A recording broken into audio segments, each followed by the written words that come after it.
सरकार सरकारी आदेश की हो रही है अनदेखी। जनता के घरों को बनाया जा रहा है नरक।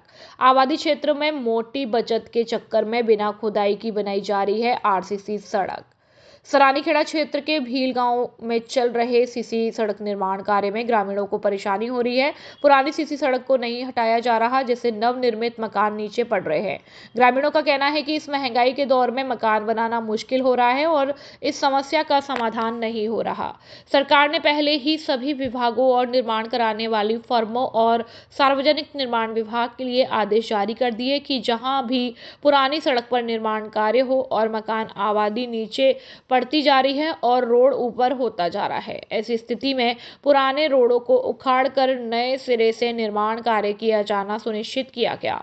लेकिन संबंधित फर्म और विभाग कोई ध्यान नहीं दे रहा और नियमों की अनदेखी कर रहा है। मोटी बचत के चक्कर में रोड की खुदाई नहीं की जा रही है। ग्रामीण चाहते हैं कि उनकी समस्या का समाधान हो और जून 2025 में जारी राजस्थान की भजनलाल सरकार के आदेश का पालन किया जाए। ग्रामीणों ने ठेकेदार से बातचीत करने की कोशिश की, लेकिन उन्होंने कोई सुनवाई नहीं की। जब मीडिया कर्मी ने उनसे बात की तो उन्होंने जेईएन से बात करने को कहा। जेईएन ने कहा कि उनका काम नहीं रुकेगा और ग्रामीणों को कलेक्टर के पास जाने को कहा। ग्रामीणों का कहना है कि उनकी समस्या का समाधान होना चाहिए।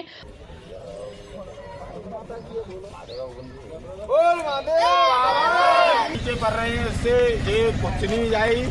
पूरी जब डलेगी जो निकाल पहली गली हुई है उकात आ जाए, जब बाद में डलेगी। अगर उकात नहीं उगाते हैं तो हम किसी को वोटिंग नहीं देंगे, ना हमको इसी से मतलब है। राजनीति से ये आरसीसी निकाला जाए। और जब मैं बोल रहा हूँ जो आरसीसी निकल के जब सड़क डाली गई है और नहीं मरम परम क्या है, 2 इंची डाल रहे हैं और मकान नीचे पड़ रहे हैं। क्या मतलब है वोट देने से? किसी को क्या कोई भी पार्टी हो किसी को भी वोट नहीं देंगे। सड़क की आरसीसी पूरी निकाली जाए। जब मकान नीचे पड़ रहे हैं तो गरीब आदमी क्या करेगा उसमें? आरसीसी जाके ऊपर मरम क्यों डाल दी गई है? मरम की वजह लौटे वो फिर पानी से उपटेगी। उसमें क्या है, वो आरसीसी निकल के मरम डालें फिर आरसीसी करें। मकान नीचे पड़ रहे हैं तो गरीब आदमी को वो कह रहे हैं पूरे मकान, किसी का ऊंचा है किसी का नीचा है। तो ऊंचे 4 लोगों के तो नीचे 100 लोगों के, तो 100 लोगों के पास वोट नहीं है देने के। धौलपुर शहर के पीजी कॉलेज के पास एक ट्रेन हादसे में युवक की मौके पर ही मौत हो गई। युवक रविवार सुबह मॉर्निंग वॉक पर निकला था और घटना के समय रेलवे ट्रैक क्रॉस कर रहा था। 15 दिन पहले ही युवक की शादी हुई थी। मृतक की पहचान बजरिया ग्रैंडल निवासी अनुराग राणा पुत्र सुरेंद्र राणा के रूप में हुई है। परिजनों ने बताया कि अनुराग शाम के समय घूमने के लिए निकला था। इसी दौरान वह रेलवे ट्रैक के पास पहुंच गया और अचानक गुजर रही ट्रेन की चपेट में आ गया। हादसा इतना भीषण था कि बचने की कोई संभावना नहीं रही। अनुराग की शादी 1 नवंबर को हुई थी। नवविवाहित बेटे की मौत की खबर से परिवार में शोक का माहौल है। सूचना मिलते ही स्टेशन क्षेत्र की पुलिस मौके पर पहुंची और आवश्यक कार्रवाई करते हुए शव को पोस्टमार्टम के लिए जिला अस्पताल भिजवाया और पुलिस हादसे के वास्तविक कारणों की जांच पड़ताल कर रही है। आरपी चौकी प्रभारी केपी सिंह ने बताया कि युवक रविवार सुबह करीब 5 बजे को घर से टहलने के लिए निकला था। इसी दौरान वह चलती ट्रेन की चपेट में आ गया। प्रथम दृष्टया जांच में सामने आया कि रेलवे की पटरी बदलते समय युवक का पैर पटरी में फंस गया होगा। बाहर निकलने के प्रयास में उसका पैर तो पटरी से निकल गया, लेकिन उसी दौरान चलती ट्रेन में उसका सिर टकरा गया, जिससे उसकी मौके पर ही मौत हो गई। आंगई थाना पुलिस ने अवैध खनन के खिलाफ बड़ी कार्यवाही की है। पुलिस ने मुंडपुरा मोड़ पर पत्थर से भरी एक ट्रैक्टर ट्रॉली जब्त की और एक आरोपी को गिरफ्तार किया। कार्यवाही उप निरीक्षक संतोष कुमार के नेतृत्व में की गई। पुलिस के अनुसार हेड कांस्टेबल राकेश कुमार अपनी टीम के साथ गश्त पर थे। मुंडपुरा मोड़ पर उन्हें मुंडपुरा की तरफ से एक नीले रंग का स्वराज ट्रैक्टर आता दिखा, जिसमें पत्थर के ब्लॉक भरे हुए थे। ट्रैक्टर पर कोई नंबर नहीं था। पुलिस टीम ने तुरंत ट्रैक्टर को रुकवाया और चालक को हिरासत में ले लिया। पूछताछ में चालक ने अपनी पहचान विजय पुत्र बाबू 23 साल निवासी कहारपुरा धोंद थाना आंगई जिला धौलपुर के रूप में बताई। जब उससे पत्थरों से संबंधित वैध दस्तावेज मांगे गए तो वह कोई भी कागजात पेश नहीं कर सका। आरोपी विजय ने स्वीकार किया कि वह खनन क्षेत्र से अवैध रूप से पत्थर निकालकर चोरी कर रहा था और उन्हें बेचने के लिए ले जा रहा था। इसके बाद पुलिस ने मौके पर ही बिना नंबर वाले स्वराज 735 FE नीले रंग के ट्रैक्टर और अवैध पत्थर से भरी ट्रॉली को जब्त कर लिया। जब्त किए गए वाहन को पुलिस कब्जे में लेकर मालखाना प्रभारी को सौंप दिया। गिरफ्तार आरोपी विजय की तलाशी लेने के बाद उसे हवालात में बंद कर दिया गया। पुलिस अवैध खनन के संबंध में आरोपी से गहनता से पूछताछ कर रही है और मामले की आगे की जांच अभी जारी है। उप मुख्यमंत्री डॉक्टर प्रेमचंद बैरवा का हुआ धौलपुर में भव्य स्वागत। आज राजस्थान के उप मुख्यमंत्री डॉक्टर प्रेमचंद बैरवा का ग्वालियर जाते समय राजौरा टोल प्लाजा पर अगुवाई कर स्वागत किया। टोल पर कार्यकर्ताओं से वार्ता कर डॉक्टर बैरवा ने कहा कि भजनलाल सरकार की और मोदी सरकार की योजनाओं का जनता तक अधिक से अधिक लाभ पहुंचाए।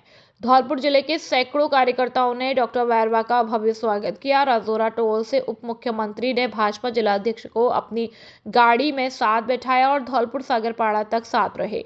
रास्ते में धौलपुर से जुड़े अनेक महत्वपूर्ण विषयों पर विस्तृत चर्चा हुई। धीर सिंह जादौन, वाचाराम बघेल, जिला मंत्री विजय त्यागी, डॉक्टर मनोज शर्मा, विनय परमार, प्रदीप सिसोदिया, मजन सिंह जादौन, मीडिया प्रभारी मुकेश सक्सेना, नंदकिशोर शुक्ला, संदीप सिंह, के शर्मा, वेद प्रकाश शर्मा, नितेश पाठक, सौरभ कुशवाहा, हरेंद्र राव, राहुल राणा, ब्रजमोहन शर्मा, अनमोल, ऋतिक वर्मा, पंकज शर्मा, सेपू प्रधान, दुष्यंत बघेल आदि मौजूद थे।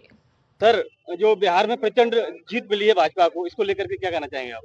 मैं बिहार की पूरी जनता का आभार प्रकट करना चाहता हूं कि उन्होंने भारतीय जनता पार्टी और एनडीए गठबंधन पे पूरा भरोसा किया है और माननीय यशस्वी प्रधानमंत्री नरेंद्र मोदी जी जिस तरह से जब से इस हिंदुस्तान की बागडोर संभाली उसके बाद में देश को जो 11वें स्तंभ पे आर्थिक दृष्टि था उसको चौथे स्तंभ पे लिया है और तीसरे की तैयारी है। उनका विजन है 2047 का। इसका सहयोग देने के लिए आम वर्ग, आम जाति सभी ने, आम धर्मों ने, सभी ने भारतीय जनता पार्टी और एनडीए का समर्थन किया है।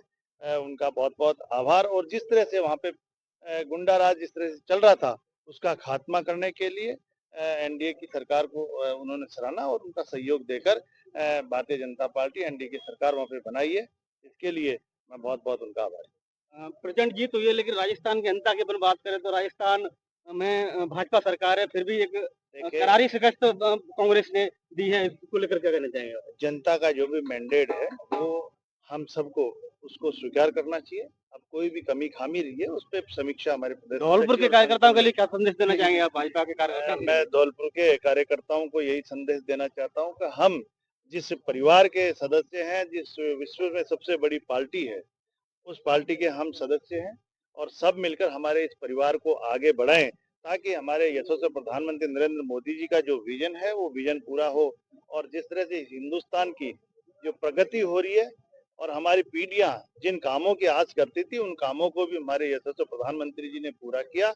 तो हम इस जनता के बीच में रहकर हमारे भारतीय जनता पार्टी का एक एक कार्यकर्ता जन भावना से अब सेवा करता है और हमारा हर कार्यकर्ता जनता के बीच में हमेशा रहता है। इसलिए इस मिशन को आगे बढ़ाने के लिए भारतीय जनता पार्टी एकजुट होकर और जितने भी दूसरी पार्टियां जिस तरह से हमारे लोगों का और इस क्षेत्र का नुकसान किया है वो आगे जाकर जिस विकास की कड़ी में हमारे यहाँ के यशस्वी मुख्यमंत्री भजनलाल शर्मा जी ने जिस तरह से 2 साल में जो अचीवमेंट सरकार के दिए हैं वो वाकई इस विकसित राजस्थान को लेकर दिए हैं और आगे भी हम चाहते हैं कि 2047 से पहले हमारा राजस्थान विकसित राजस्थान बने। सर, धौलपुर की सड़कों का बहुत ही बुरा हाल है इस वक्त। तो मीडिया ने हर तरीके से खबरें प्रकाशित की है, लेकिन उनका जो देखिए बरसात बहुत ज्यादा हुई थी अब की बार। जहाँ भी सड़कें जो टूटी है उनका दृष्टिकरण का काम चालू है और हमारे मुख्यमंत्री जी सभी क्षेत्र में जहाँ हुई है समीक्षा करके और उन पे स्वीकृति दी है। जल्दी ही ये काम पूरा हो जाए। तो ये थे राजस्थान के मुख्यमंत्री जो अभी निजी कार्यक्रम के चलते जयपुर से ग्वालियर के लिए जा रहे हैं और अभी यहाँ जो रजौरा टोल प्लाजा है वहाँ पर उनका भारतीय जनता पार्टी के कार्यकर्ताओं ने स्वागत किया है, जिसके चलते यहाँ एक लंबी भीड़ आपको देखने को मिली है और यहाँ से जो काफिला है सीधा ग्वालियर के लिए यहाँ से जा रहा है। खुशखबरी खुशखबरी खुशखबरी। आपके शहर धौलपुर में पहली बार श्रीराम मोबाइल एंड इलेक्ट्रॉनिक्स लेकर आए हैं iPhone, Samsung, Vivo, OnePlus, Realme, Oppo, Tecno आदि सभी कंपनियों के स्मार्टफोन पर आकर्षक उपहार। हमारे यहाँ सभी कंपनियों के मोबाइल और mobile accessory, smart watch, Bluetooth, words, neck band आदि उचित कीमत पर उपलब्ध है। हर मोबाइल के साथ एक नहीं 4 उपहार पाएं और सभी कंपनियों के फाइनेंस सुविधा 0% पर किए जाते हैं। हमारे यहाँ LED washing machine, press, AC, आटा चक्की, लैपटॉप, मिक्सी, गीजर, कूलर आदि। पहले आओ पहले पाओ के आधार पर आधार कार्ड लाओ, मोबाइल ले जाओ, एक बार सेवा का मौका अवश्य दे। हमारा पता है मित्तल कॉलोनी के सामने, बाड़ी रोड, धौलपुर। प्रोप्राइटर अंकुश सिंगल और अवनीश सिंगल। मोबाइल नंबर 8058503106 और 8503000648। बाड़ी नगर पालिका का सफाई व्यवस्था पर हाहाकार, नाले में कचरा, बदबू और स्वास्थ्य जोखिम। नगर पालिका बाड़ी के अधिकारी व कर्मचारियों की मनमानी से शहर की सफाई व्यवस्था बदहाल हो गई है। रेलवे स्टेशन के पीछे स्थित नाला कचरे से भरकर बंद होने की कगार पर है। स्थानीय लोगों का कहना है कि सफाई कर्मचारी कचरा गाड़ी में डालने के बजाय उस नाले में फेंक देते हैं, जिससे गंदा पानी बहना बंद हो गया और आसपास बदबू फैल रही है। ऐसी ही समस्या कुशवाहा धर्मशाला के पास भी देखी गई, जहाँ रेलवे लेन किनारे कचरे के ढेर लगा दिए गए हैं। अधिकारी इन अनियमितताओं से अनभिज्ञ प्रतीत होते हैं और कोई ठोस कार्यवाही नहीं कर रहे हैं। नतीजतन शहर में गंदगी बढ़ रही है, स्वास्थ्य जोखिम बढ़ रहा है और आमजन को भारी परेशानियों का भी सामना करना पड़ रहा है। दुर्गेश शर्मा की बाड़ी से रिपोर्ट। बॉडी बिल्डिंग की मिस्टर चंबल क्लासिक प्रतियोगिता संपन्न। DBBFA के द्वारा mister Chambal classic body building प्रतियोगिता का आयोजन शरद महोत्सव के रंगमंच पर जिला कलेक्टर श्रीनिधि VT के मुख्य आतिथ्य में संपन्न हुआ। इस अवसर पर जिला कलेक्टर ने कहा कि युवा वर्ग नशे को त्याग कर सकारात्मक सोच के साथ देश हित के लिए काम करे। उन्होंने कहा कि जितना समय आप सोशल मीडिया पर रील बनाने और देखने में निकालते हैं, उतना समय यदि आप अपनी फिटनेस पर दे तो एक बेहतर शरीर बना सकते हैं। इस अवसर पर पूर्व उपसभापति निशांत चौधरी ने कहा कि यदि आप शारीरिक रूप से चुस्त दुरुस्त होंगे तो आप हर विपत्ति का सामना कर सकेंगे। इस अवसर पर पूर्व डिप्टी फिजिकल विजय उदेनिया ने कहा कि शरीर वह संपत्ति है जो सदैव काम में आती है। समारोह में वीडियो रामबोल, पूर्व नेता प्रतिपक्ष Aqeel Ahmad, general secretary IFBVF राष्ट्रीय निर्णायक महफूज आलम ने भी प्रतिभागियों को शुभकामनाएं दी। प्रतियोगिता के चैंपियन राहुल कुमार रहे और आकाश सिंह तथा महिला चैंपियन माही राजपूत रही। मेंस फिटनेस में संदीप विजयी रहे। समारोह में बॉलीवुड सेलिब्रिटी जी शर्मा ने सभी प्रतियोगियों को शुभकामनाएं दी। प्रतियोगिता को आकर्षक बनाने के लिए विजेताओं को AC, fridge, TV, washing machine, sound system, induction चूल्हा के साथ स्मृति चिन्ह व प्रमाण पत्र जारी किए गए। अनुराग मोबाइल की ओर से प्रतियोगिता के दौरान आकर्षक सवाल पूछे गए, जिसमें विजेताओं को गिफ्ट वितरित किए गए। समारोह का संचालन रंजित दिवाकर एडवोकेट द्वारा किया गया। उनको ये जो नया बीमारी शुरू हुआ है, रील्स, इंटरनेट, इससे बचकर एथलेटिक्स में, बॉडी बिल्डिंग में भाग लेना चाहिए, क्योंकि आज के समय में आप देख सकते हैं कई सारे लोग नॉन कम्युनिकेबल डिसीज यानी ओबेसिटी, ब्लड प्रेशर, डायबिटीज इससे जूझ रहे हैं। इसके लिए एक ही रामबाण है, वो है एथलेटिक्स। चाहे बॉडी बिल्डिंग हो, चाहे वेट लिफ्टिंग हो, पावर लिफ्टिंग हो, रनिंग हो, जो भी हो, आपको लगातार करते रहना चाहिए। और बॉडी बिल्डिंग में एक ऐसी चीज है जिसमें आपको सिर्फ जिम में नहीं बल्कि 24 घंटे आपके। सड़क दुर्घटनाओं में मृतकों को दी श्रद्धांजलि। जिला परिवहन और सड़क सुरक्षा विभाग द्वारा मनाए जा रहे सड़क सुरक्षा अभियान के अंतर्गत वर्ल्ड रिमेम्बरेंस डे का आयोजन ट्रैफिक पॉइंट पर किया गया। इस अवसर पर उपस्थित जनसमूह को संबोधित करते हुए अतिरिक्त जिला पुलिस अधीक्षक हवा सिंह ने कहा कि वर्ल्ड रिमेम्बरेंस डे पर सड़क दुर्घटनाओं में जो प्रतिभाएं आज हमारे बीच नहीं है, इस आयोजन के माध्यम से हम उन्हें श्रद्धांजलि अर्पित करते हैं और ईश्वर से कामना करते हैं कि कोई भी प्रतिभा सड़क दुर्घटनाओं में अकाल मृत्यु को प्राप्त ना हो। पुलिस आपके सहयोग के लिए है, लेकिन नियमों की पालना आपको स्वयं करनी होगी। इस अवसर पर उन्होंने सड़क दुर्घटनाओं में मृत आत्माओं की शांति के लिए दीप प्रज्वलित कर उन्हें पुष्प अर्पित कर श्रद्धांजलि दी। इस अवसर पर परिवहन निरीक्षक श्रीकांत कुमावत ने कहा कि पिछले कुछ दिनों से राजस्थान में सड़क दुर्घटनाएं बढ़ रही हैं। जो भी दुर्घटना हो रही है, जिला यातायात प्रभारी बलविंदर सिंह ने कहा कि सड़क सुरक्षा अभियान के अंतर्गत हमारे द्वारा प्रतिदिन सैकड़ों चालकों को यातायात नियमों संबंधित पाठ पढ़ाया जाता है। समारोह में जिला परिवहन विभाग के साथ यातायात पुलिस, चंद्रमल फाउंडेशन के अंकित अग्रवाल, मीडिया कर्मी व शहर के युवाओं ने बढ़ चढ़कर भागीदारी निभाई। उनको लेकर सर क्या संदेश देना चाहेंगे आप?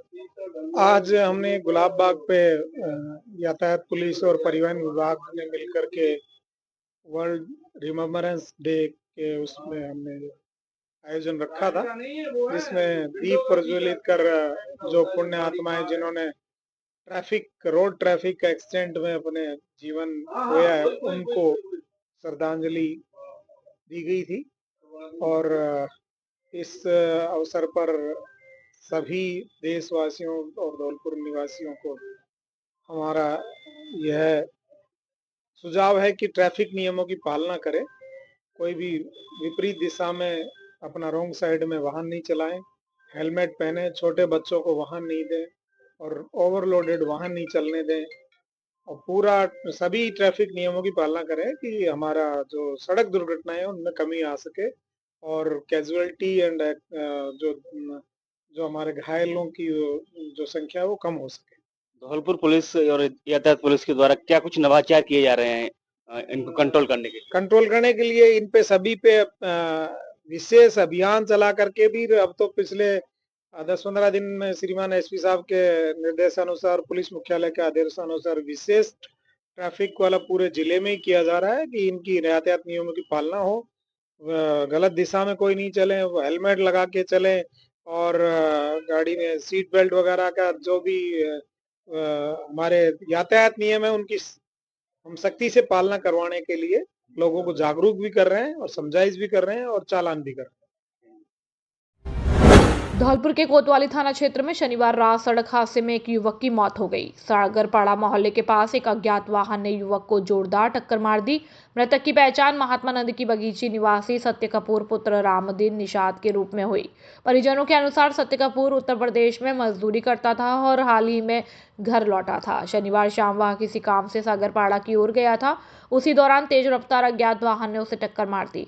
हादसे के बाद स्थानीय लोगों ने उसे गंभीर हालत में जिला अस्पताल पहुंचाया, जहां डॉक्टरों ने उसे मृत घोषित कर दिया। हादसे की सूचना पर कोतवाली पुलिस मौके पर पहुंची और आवश्यक कार्रवाई शुरू की। पुलिस ने बताया कि रविवार को परिजनों की मौजूदगी में मृतक का पोस्टमार्टम कराया जाएगा। साथ ही अज्ञात वाहन चालक की पहचान के लिए आसपास के सीसीटीवी फुटेज भी खंगाले जा रहे हैं।